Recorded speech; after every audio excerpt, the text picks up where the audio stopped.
출애굽기 26장 말씀 성막을 세우라 라는 제목의 말씀입니다.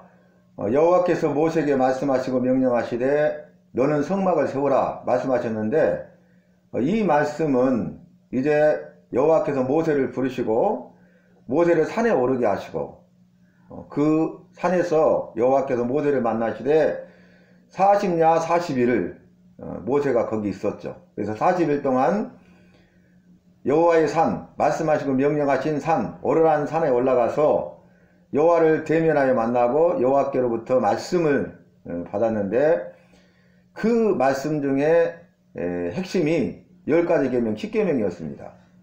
첫 번째가 10계명으로 말씀드릴 수 있고, 두 번째는 이 성막을 만들라 말씀하셔요.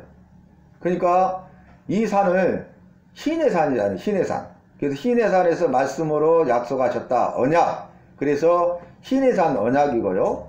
그 다음에 두 번째는 오늘 말씀에 나온 것처럼 너는 성막을 세울지니라, 성막을 만들라고 말씀하십니다. 그러니까 40일 동안 여호와께서 모세를 대면하시고 말씀하신 그 모든 말씀의 핵심이 하나는 십계명이요, 하나는 성막 건축입니다. 그래서 우리가 출애굽기 말씀의 핵심을 보면 두 가지 기둥으로 보면 출애굽 사건, 그 다음에 성막 건축, 이 두 가지로 말씀드릴 수 있는데, 세 가지로 말씀드리면 출애굽기는 출애굽 사건과 그리고 신의 산 언약과 그리고 성막 건축이 되겠습니다. 그러니까 이 세 가지가 핵심이죠. 그런데 오늘 이 신의 산 언약, 십계명 언약이죠. 그 다음에 두 번째 성막 건축에 대한 말씀이 언급되고 있는 것이죠. 그러니까 여호와께서 모세를 통하여서 이스라엘의 지도자가 되게 하시고 너는 내 백성 장자 이스라엘을 애굽에서 이끌어내라, 그리고 그들로 하여금 나를 섬기게 하라는 그 사명을 주시고, 모세가 여호와께 부름받은 대로 소명대로 사명 할 일을 감당하는데, 모세와 함께 하시는 여호와께서 10가지 재앙을 통해서 애굽의 바로가 굴복하게 하시고 결국 여호와의 백성, 여호와의 장자인 이스라엘을 내보내게 되고, 또 그들이 여호와를 섬기게 하는 것을 볼 수 있는데, 여호와를 섬기게 하기 위해서 주신 것이 첫 번째는 말씀대로 살아라, 신의 산 언약, 십계명 언약이고, 두 번째는 성막 건축을 통해서 예비하는 삶을 살아라. 그래서 두 가지를 쉽게 적용하면 무엇입니까? 첫 번째는 이제 그 말씀대로 행하는 자가 되라. 두 번째는 예비하는 자가 되라. 이 두 가지가 핵심이에요. 그러니까 우리는 이 말씀을 통해서 우리 삶 속에 기억하고 잊지 말아야 되고 명심하면서 행해야 될 게 뭡니까? 말씀대로 사는 것이고 예비하는 자가 되어야 하는 것입니다. 그래서 말씀의 삶이 무엇보다도 가장 중요하고, 그 말씀의 삶을 사는 데 있어서 여호와를 섬기는 가장 중요한 일이, 우선순위가 예배라는 것입니다. 예배는 서비스잖아요. 영어로 말하면 봉사. 그래서 여호와를 섬기는 일이 예배예요. 우리가 여호와를 섬겨야 되는데 여호와를 섬기는 데 있어서 가장 중요한 우선순위가 예배. 그래서 여호와는 예배하는 자를 찾으시느니라, 이렇게 말씀하셨잖아요. 그래서 여호와께서 찾으시는 진정한 예배자 한 사람, 바로 바로 내가 됩시다, 이렇게 구호를 외치고도 있지 않습니까? 그래서 이제 십계명 언약은 말씀대로 사는 거죠. 여러분 다시 한번 복귀해 보십시다. 기억나십니까? 이제 십계명 언약은 말씀대로 살아라 그랬잖아요. 그런데 이 십계명 언약을 주신 이유가 뭐였어요? 세 가지였죠.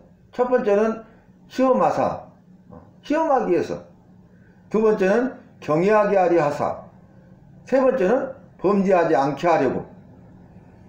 그러니까 십계명 언약을 주신, 십계명을 주신 이유는 뭐냐? 말씀을 여호와께서 십계명, 그리고 이 10가지 계명을 여호와 사랑 이웃 사랑 2계명으로 요약하고, 이것이 선지자의 율법의 강령이라 말씀하셨죠. 핵심이라고 말씀하셨죠. 우리가 꼭 기억하고 구호로 외쳐서 그 말씀대로 살아야 될 것이 강령이잖아요. 그런데 두 번째는 여호와를 경외하도록 하게 한 거예요. 말씀을 주셔서 말씀대로 사는가 살지 않는가를 시험하는 거예요. 그 다음에 두 번째는 여호와를 두려워하는가 두려워하지 않는가를 테스트하는 거죠. 세 번째는 이제 더 나아가서 범죄하지 않도록, 죄를 범하지 않도록 하기 위함이. 자, 그러면 여러분 왜 말씀대로 사느냐가 중요하다는 이유가 나오죠. 첫 번째는 뭐냐면은 우리가 여호와의 말씀에 순종하는 훈련을 통해서 복을 받게 한 거예요. 결국 나를 위한 거죠. 여호와를 경외, 두려움으로 인하여서 우리가 죄로부터 회개하고 돌이키는 거예요. 세 번째, 범죄하지 않도록 하기 위해서 죄를 짓지 않고 의로운 삶을 살도록 하기 위해서 말씀을 주었다는 거예요. 다시 말하면 말씀으로 사는 사람은 어떻게 합니까? 말씀에 순종함으로써 여호와를 경외하게 되고, 그리고 그는 죄를 짓지 않냐고 죄로부터 승리한다 그 말입니다. 너희는 죄와 싸우라 그랬어요. 죄와 싸우되 피 흘리기까지 싸우라. 그런데 말씀과 기도로 대적하여 승리한다. 말씀으로 대적하면 마귀가 너희를 떠나리라. 죄로부터 유일한 승리의 방법, 비결은 무엇입니까? 여호와의 말씀이 있는 거예요. 그래서 우리가 여호와의 말씀대로 살아야 되고, 두 번째는 이제 십계명 언약을 주셨을 뿐만 아니라 오늘 말씀대로 성막을 건축하라고 말씀하셔요. 그러니까 말씀대로 사는 사람이 있어서 가장 중요한 섬김, 가장 중요한 우선순위, 행해야 될 것이 뭐냐? 예배라는 것이죠. 그러니까 구약시대에는 성막을 세워서 성막에서 제사드리게 하셨고, 신약시대에는 교회를 세우시고 교회에서 예배드리게 하셨다 그 말입니다. 그러면 이제 성막 건축을 하는데 반복구가 뭐냐면 여호와께서 너에게 보이신 양식대로 할지니라. 이게 반복구예요. 내가 산에서, 어느 산입니까? 시내 산이죠. 40일 동안 머무르면서 여호와를 대면하고 여호와께로부터 말씀을 받았을 때 첫 번째가 십계명이었고 두 번째 핵심이 성막 건축인데, 내가 성막 건축에 대해서 너에게 보인 양식대로 만들라, 너에게 보인 양식대로 행하라, 너에게 보인 양식대로 세우라, 뭐 이렇게 똑같은 반복구가 이해되는 거예요. 여기 보면 놀라운 단어가 있습니다. 여호와께서 모세에게 말씀하시기를 내가 너에게 보여줬다는 거예요. 여러분 뭘로 봅니까? 눈으로 보잖아요. 말씀은 여호와의 말씀을 귀로 듣잖아요. 여호와의 말씀을 귀로 들었는데 그 다음에는 눈으로 보여주시는 거예요. 그래서 설계도를 보여주는 거죠. 청사진을. 그러니까 여호와께서 역사하시죠. 여호와께서 역사하시되 우리에게 말씀하시고, 두 번째는 어떻게 하냐면 꿈이나 환상을 통해서 보여주셔요. 그게 뭐냐면 비전입니다. 요셉도 꿈을 주셨잖아요. 그게 비전이죠. 우리가 예배 시간에 불렀던 여호와의 꿈이 나의 비전이 되고, 여호와께서 주신 꿈이 나의 비전이 되는 거예요. 여호와가 주신 꿈이 꼬로 나의 비전. 그러니까 여호와가 요셉에게 주신 꿈이 꼬로 요셉의 비전. 그거잖아요. 비전은 뭡니까? 보이는 것이 비전이잖아요. 보이는 것. 그러니까 보이는 것은 확실하죠. 팩트 사실이라는 거예요. 그래서 비전은 보이는 것인데 눈에 보이잖아요. 우리가 텔레비전, 슈퍼비전, 와이드비전 뭐 이렇게 말하죠. 비전은 다 보이는 거예요. 눈으로 보는 거죠. 그런데 이제 믿음의 비전은 뭡니까? 여호와가 주신 비전은 뭡니까? 믿음의 눈으로 바라본 거예요. 세상 사람들의 비전은 그냥 자기의 눈으로 바라보는 거예요. 그런데 믿음 안에 있는 비전은 뭐냐면 여호와께 주신 믿음으로 바라보는 거예요. 믿음의 눈으로. 그러니까 눈으로 바라보는 것, 믿음의 눈으로 바라보는 것 다른 거예요. 그 차이가 어디 나왔습니까? 창세기 14장 말씀에 있죠. 이제 아브라함과 롯의 목자가 서로 다퉈요. 왜냐하면 짐승이 많아지니까 마실 물이 부족하고 먹일 풀이 부족한 거예요. 그러니까 서로 물을 마시게 하고 서로 꿀을 먹게 하겠다고 아우성이고 서로 싸우는 거예요. 아브라함이 뭐라고 합니까? 중요한 결단을 하는데 그 결단이, 롯아 네가 먼저 땅을 택하라. 네가 좌하면 내가 우하고 네가 우하면 내가 좌하리라. 땅의 선택권을 롯에게 줘요. 대단한 믿음의 결단이죠. 왜냐하면 그때 당시에는 연장자가 중요하잖아요. 연장자죠, 아브라함이. 그리고 삼촌이에요. 조카 롯입니다. 삼촌과 조카의 관계입니다. 그리고 롯이 그의 아버지가 일찍 죽으니까 부모 역할을 했잖아요. 그랬으면은 땅의 선택권은 당연히 누가 갖습니까? 아브라함이 내가 좌하면 네가 우하고 내가 우하면 네가 좌해라 이래도 정말 자연스럽고 당연한 거예요. 아무렇지도 않아요. 누구도 뭐라고 하지 않아요. 예, 삼촌 그렇게 하십시오. 이해야 정상인데 아브라함이 땅의 선택권을 노색이 먼저 줬죠. 이거는 보통 일이 아니라고 그랬잖아요. 명동 한 평에 억대가 넘는 땅을 선택할 수 있는 권한을 주는 거예요. 전라도 야산 뭐 몇백 원짜리밖에 안 되는 한 평에 그런 땅과 그 명동의 그 금싸라기 땅과 선택권을 준 거죠. 그러니까 롯이 눈을 들어 바라보니 자기의 비전이에요. 롯이 눈으로 바라본 거야. 믿음이 없어. 눈을 들어 바라보니까 그 보이는 땅이 어디였습니까? 소돔과 고모라 땅이죠. 얼마나 좋은지 이보다 더 좋은 채적지가 없어요. 물된 동산 같고 여호와의 동산 같고 애굽 땅과 같았더라. 그러니까 물이 많고요. 물이 많으니까 풀이 많은 거예요. 그러니까 짐승을 키울 수 있는 최적의 장소인 것이죠. 그래서 눈을 들어 바라보고 그 땅을 택하여 갔더니 가버린 거죠. 삼촌 무슨 말씀입니까? 먼저 선택하십시오. 이래야 정상이 되는데 욕심이 생긴 거죠. 그러니까 그 말을 하자마자 눈을 들어서 어디가 좋냐 찾아봤더니 소돔과 고모라 땅이 보인 거예요. 이보다 더 좋을 수는 없는 거예요. 됐다. 그래서 소돔과 고모라 땅을 선택하는데 복선이 뭐였어요? 앞으로 되어질 것을 미리 보여주는 그림자가 뭐였습니까? 그 땅 사람들은 소돔과 고모라는 여호와 보시기에 죄인들이었더라. 세상에 그 탐욕이 생기니까 세상의 것들을 추구하면서 세상에 좋은 것들을 찾아간 거예요. 그런데 거기에는 온갖 죄악의 문화가 향락의 문화가 있는 거죠. 그래서 소돔과 고모라는 우상 숭배와 성적 타락의 소굴이었어요. 악한 것이죠. 그래서 결국 나중에 불과 요한불로 심판하고 망하잖아요. 결과가 달라요. 근데 아브라함이 홀로 남아있어요. 좋은 땅 다 택해 가버렸는데 이제 어떻게 해야 돼? 있는데 여호와께서 아브라함에게 나타나서 말씀하세요. 아브라함아, 예, 너는 눈을 들어 동서남북을 바라보라. 그러니까 그 말씀을 믿는 믿음의 눈을 가지고 바라본 거야. 아이고, 바라본들 야산밖에 없어요. 다 아시잖아요. 무슨 말씀하세요? 뭐 바라보면 뭐 상황이 바뀝니까?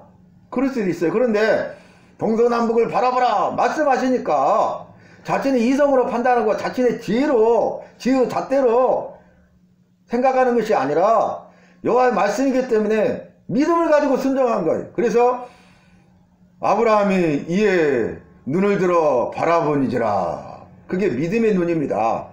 그러니까 나의 눈이냐 믿음의 눈이냐가 다른 거예요. 내가 꾼 꿈이냐 여호와께 주신 꿈이냐가 중요한 거예요. 나의 비전이냐 여호와의 비전이냐가 중요한 것이에요. 그러니까 한 번 더 해요. 한술 더 뜨세요. 그것도 믿음으로 순종했는데 더 기가 막힌 말은 뭐냐면은 네가 바라본 땅을 종으로 행으로 행하여 보라. 걸어다니라는 거예요. 미친놈이라고도 미친 것도 아니고 아이고 아브라함이 어이가 없지 정신을 상실했구나. 미쳤구나.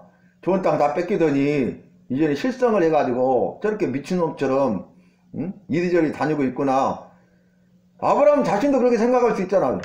아니 무슨 의미가 있습니까? 동서남북으로 바라본 것으로 끝났지. 그 정도면 됐지. 내가 걸어 다녀 본들 그것이 무슨 상관이 있겠습니까? 무슨 의미가 있겠습니까? 무슨 상황이 바뀌겠습니까? 그런데 아브라함은 예 하고 믿음으로 순종해서 종으로 행으로 행하여 본 거예요. 그 여호와께서 아브라함아 네가 바라본 땅과 종으로 행으로 행하여 본 땅을 너와 네 자손에게 주어 영원한 기업이 되게 하리라. 이렇게 말씀하셔서 결국 어떻게 됩니까? 그 땅이 그의 아내가 죽었을 때 매장지가 없어요. 한 평의 땅도 소유하지 못했어요. 근데 막벨라 굴을 사잖아요. 그 바라본 땅이에요. 종으로 행으로 행하여 본 땅이에요. 그 땅이. 그리고 나중에 다윗이 교만하죠. 여호와를 의지했던 다윗이 어떻게 합니까? 교만해지니까 인구조사를 통해서 싸울 군대의 숫자를 계수하는 거예요. 그러니까 여호와를 의지하던 다윗이 교만하니까 사람 군사력을 의지하는 자가 된 거예요. 여러분, 다윗이 우리아 안에 밧세바를 간음했잖아요. 그리고 그걸 속이기 위해서 거짓말했잖아요. 그래도 넘어가지 않으니까 죽여버리라 해서 살인했어요. 이게 인간적으로 보면 윤리적이고 도덕적인 죄를 범한 거예요. 엄청난 죄죠. 돌에 맞아 죽어야 돼. 그런데 인구조사를 하거든요. 인구조사를 하는데 어떻게 됩니까? 그로 인하여서 온역 전염병으로 치시는데 7만 명이 죽어버려요. 엄청난 거죠. 아니, 인구조사 그것 조금 했다고 이럴 수가 있어? 여러분 들어보세요. 윤리적이고 도덕적인 죄보다 더 큰 죄가 뭐냐면은 영적이고 종교적인 죄예요. 아시겠습니까? 우리 여호와께서 보시기에 제 경중은 도덕적이고 윤리적인 죄보다 종교적이고 영적인 죄가 더 크다 그 말이에요. 그래서 무거운 형벌을 내리는 거예요. 그러면서 네가 이 죄로부터 용서함을 받기 위해서 번제와 화목제를 드리라 그랬어요. 그러니까 다윗이 어떻게 합니까? 번제와 화목제를 드리기 위해서 그 제단을 쌓을 곳을 찾는데 어디를 사냐면 돈을 주고 어른 안에 타작마당을 사요. 어른 안에 타작마당. 그리고 거기에서 번제와 화목제를 드려요. 보세요. 그이가도 솔로몬이 성전 건축하리라 하셨고 성전을 건축하는데 솔로몬이 성전 건축한 그 솔로몬 성전 자리가 어디냐면 어른 안에 타작마당이에요. 그러니까 여호와께서는 아브라함에게 동서남북으로 바라보라 종으로 행하여 보라 네가 바라보고 행한 이 땅을 너와 네 자손에게 주어 영원한 기업이 되게 하리라 하신 말씀을 이렇게 이루시는 거예요. 시대를 통해서 사람을 통해서 상황과 환경을 통해서 여호와께서 친히 개입하시고 역사하셔서 하신 약속의 말씀을 신실하게 그대로 이루시는 거예요.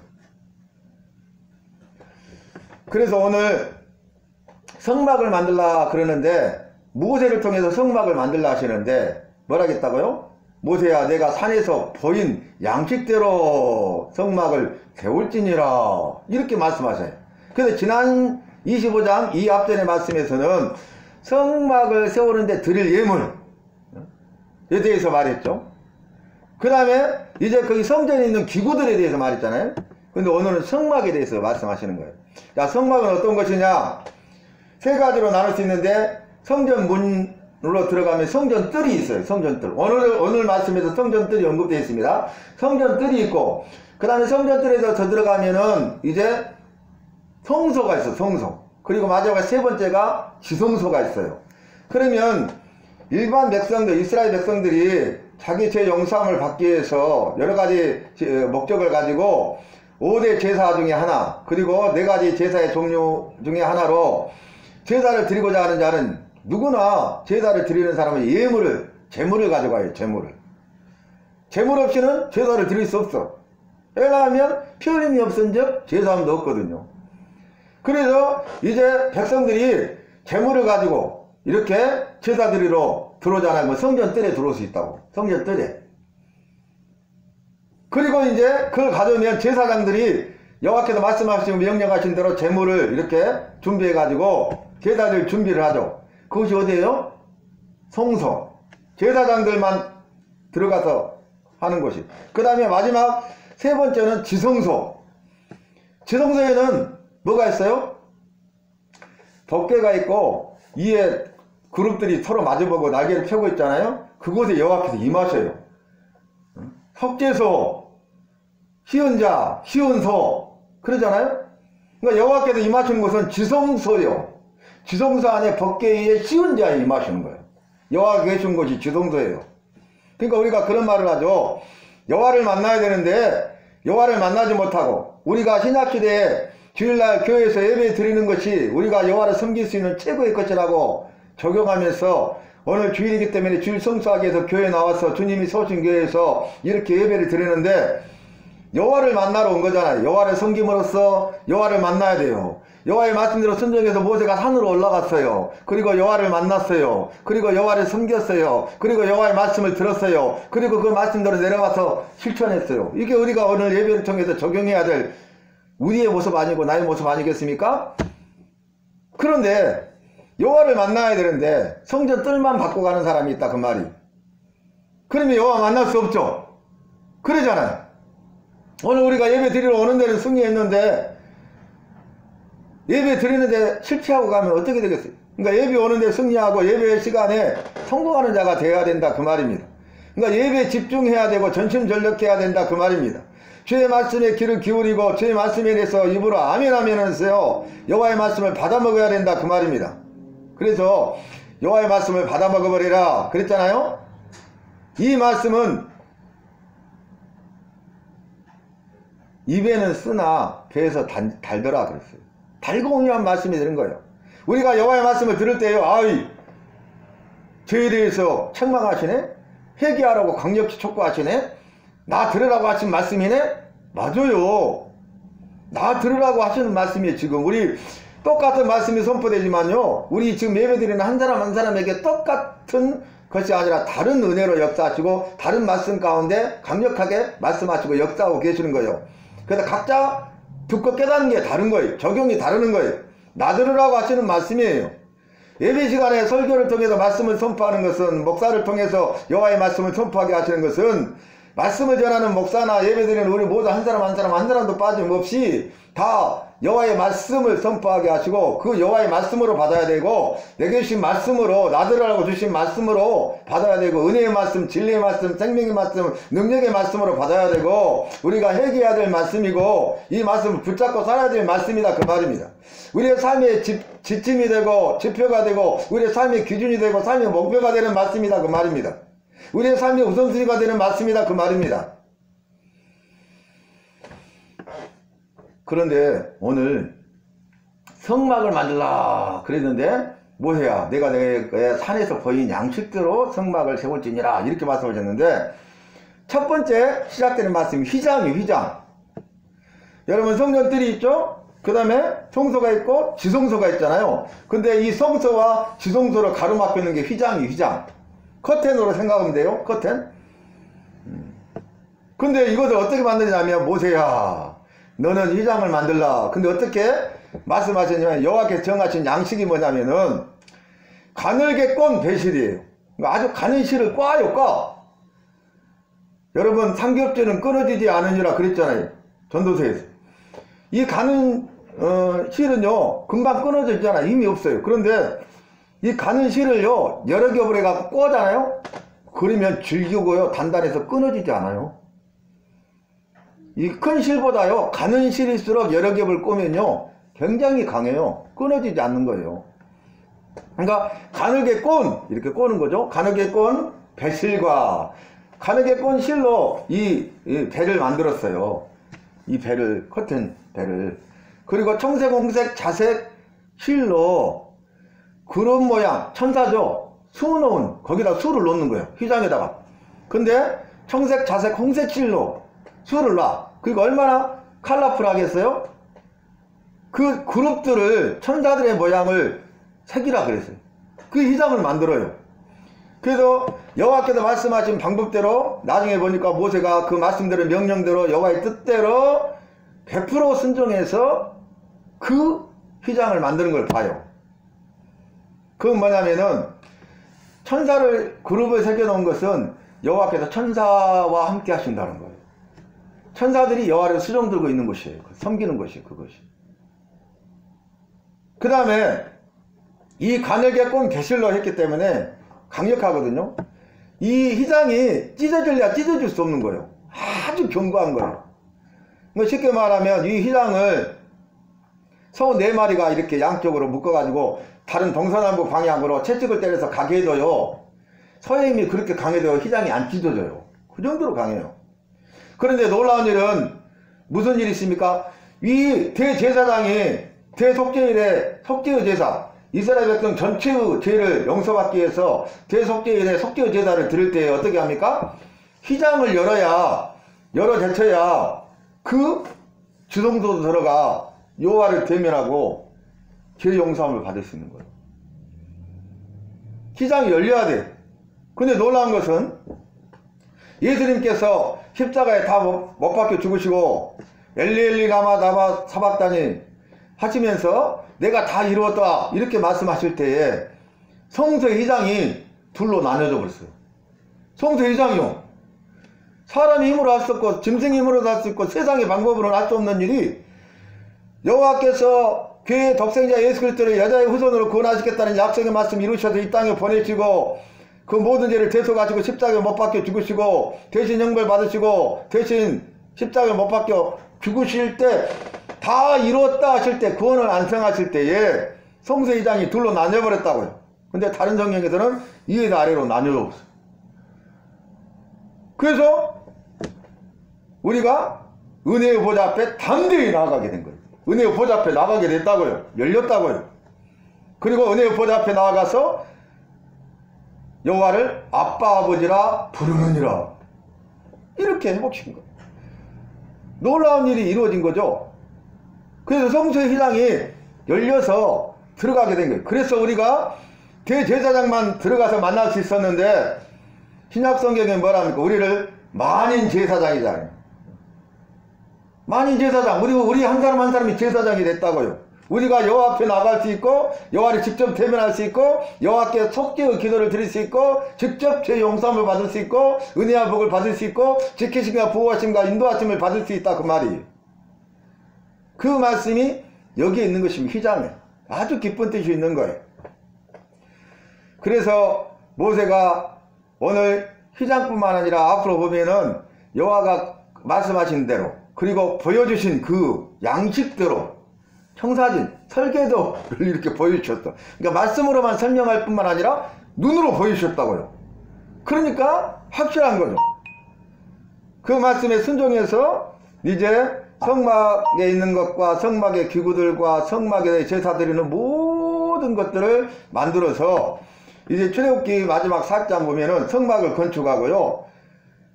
봉헌식을 해요. 성막 봉헌식. 그때 여호와의 영광이 성막에 충만하였더라. 왜 충만했어요? 완공됐기 때문에? 봉헌하기 때문에? 아니에요. 완공됐는데 봉헌하는데 완공된 것보다 봉헌 예배보다 더 중요한 것은 그 완공되기까지 모든 과정을 여호와의 말씀을 따라서 여호와께 보여주신 양식대로 순종했다는 거예요. 순종하는 것을 보시고 무슨 순종이에요? 100% 순종하는 것을 보시고 여호와께서 기뻐 임하셨다는 거예요. 충만하게 임하셨다는 거예요. 성령 충만하게 하셨다는 거예요. 그러니까 성령 충만의 방법은 어디에 있다는 것입니까? 여호와의 말씀대로 행하는 거예요. 여호와가 말씀하신 뜻대로 정하신 방법대로 양식대로 우리가 순종하되 100% 모두 다 순종할 때 그것이 성령 충만이다 그 말이에요. 성령님이 나에게 임하시는데 충만하게 임하신다고, 강력하게 임하신다고. 성령에 붙들림 받고 매인받은 삶을 살게 된다고. 바울의 고백처럼 성령에 매인받은 거요. 여러분 매인받으면은 내 뜻대로 살 수 있어요? 결박당했어요? 그러면 내가 스스로 결박했습니까? 결박할 수 있습니까? 아니요. 결박당한 거예요. 결박당하면 내 뜻대로 내 생각대로 됩니까? 끌려다니는 거예요. 이게 성령의 매인 삶이에요. 성령에 붙들받은 삶이라고요. 다른 데에서 성령 충만을 구하지 마세요. 여러분. 극단적으로 말하면 기도 가운데 성령 충만함 100% 되는지 아십니까? 말씀이 없는 기도는 가증하다고 그랬어요. 가증한 기도에 성령이 임하시겠어요? 마지막에 예루살렘 성전이 멸망당하기 전에 예언하신 말씀 뭐예요? 거룩한 것만 있잖아요. 이 성막이나 성전에는. 근데 예루살렘 성전에 가증한 것이 섰도다 그랬어요. 거룩한 것인데 가증하다겠다고요. 거룩과 가증은 정반대의 단어예요.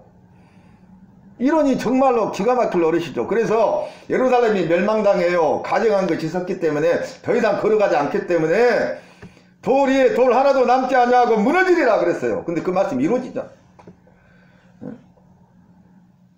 여호와가 없는 우리의 삶 일생 여호와가 없는 우리가 행하는 모든 일, 우리가 달리고 있는 성공 가도 가지고 있는 모든 부귀영화 명예 권세, 이 모든 것은 돌 위에 돌 하나도 남기지 않고 무너져버린 것처럼 무너져버린다 그 말이. 초기와 같이 사라져버린다 그 말이. 안개같이 잠시 생겼다가 사라져버린 것이다 그 말이. 재물은 영원하지 않는 것이라고 잠언 지혜 말씀에서 말씀하셨잖아요. 그런데 재물의 마음을 뺏겨가지고 영원한 것인 것처럼 착각하고 재물의 노예가 돼가지고 종이 돼가지고 그렇게 비참하고 살아가는 사람들이 믿지 않는 사람들 뿐입니까? 아니에요. 믿는다고 하는 바로 내가 그렇게 살고 있다는 것이 비극인 거예요. 교회가, 사역자들이, 성도들이 그렇게 살아가고 있다는 게 비극인 것이에요. 이제는 돌이켜야 돼요. 깨달아야 돼요. 회개해야 돼요. 무엇에 대해서 회개하는지도 모르고 회개한다고 하면 그 회개 용서받을 수 있겠습니까? 우리가 회개해야 될 것이 무엇인가를 분명히 알고 말씀에 비추어서 깨달아 알고 그 부분을 가지고 구체적으로 주님 앞에 아뢰고 그 죄에 대해서 하나하나 용서함을 받아야 되는 것이에요. 그것이 회복이에요. 그것이 부흥이에요. 회복은 다른 데 있는 것이 아닙니다. 부흥은 다른 데 있는 것이 아닙니다. 사랑하는 성도 여러분, 오늘 말씀 이 앞시간 25장에서도 이제 증거계를 만들고 진설병을 주는 상을 만들고 등잔대와 기구들을 만들 때도 마지막 절이 뭐라 그랬어요? 너는 삼가 이 산에서 내게 보인 양식대로 할지니라 그랬잖아요. 그런데 오늘 성막을 만들고 휘장을 만들 때도 말씀 보니까 이렇게 이야기하고 있잖아요. 너는 산에서 보인 양식대로 성막을 세울지니라. 이렇게 계속 반복하고 있는 거예요. 자, 우리에게 주시는 적용적인 메시지는 뭐예요? 오늘 주시는 말씀은 뭡니까? 너는 여호와께서 정하신 방법대로 살아라 그 말. 네 스타일대로 살지 마라 그래. 나의 라이프 스타일 주장하지 마라 그 말이. 나의 라이프 스타일 주장하면 안 되는 거예요. 내가 내 삶의 주인이 되는 거야. 더 이상 내가 나를 위해서 사는 것이 아니라 주를 위해 살아야 돼. 내가 그리스도와 함께 십자가에 못 박혔나니 그런 적 이전에 내가 산 것이 아니요 오직 내 안에 예수 그리스도께서 사신 것이라. 이제 내가 육체 가운데 사는 것은 나를 사랑하사 나를 위하여 자기 몸을 버리신 여호와의 아들을 믿는 믿음 안에서 사는 것이라. 믿음 안에서 사는 것이라. 우리가 갈라디아서 2장 20절 말씀을 암송하면서도 이 말씀을 우리의 삶 속에 실천하지 못하고 있다면 그 말씀은 능력이 없는 거예요. 내 삶을 새롭게 하고 변화되지 않는 거예요. 그 말씀이 여전히 능력이 있고 내 삶을 새롭게 하고 변화시킬 수 있는데 내가 그 말씀대로 살지 않기 때문에 나는 변화가 없는 거예요. 그 말씀이 내 안에서 살아 역사하도록 우리가 그 말씀대로 사는 훈련을 해야 돼요. 훈련 받지 않고서는 말씀으로 살 수가 없어요. 말씀으로 사는 훈련을 날마다 순간마다 해야 됩니다. 그래야 우리가 연약하고 부족하지만 여전히 죄를 범하고 죄인이지만 그럼에도 불구하고 여호와께서 우리를 긍휼 불쌍히 여기셔서 은혜와 복을 베풀어 주시고 우리를 친히 지키시고 인도하셔서 우리가 예수님을 믿고 잘 믿고 끝까지 믿을 수 있도록 인도해 주시는 것입니다. 오늘 하루의 삶도 그러한 주님과 함께 동행하는, 그래서 승리하고 오직 주님께만 영광을 돌리는 우리 모두가 되시기를 주님의 이름으로 부탁하고 축원합니다.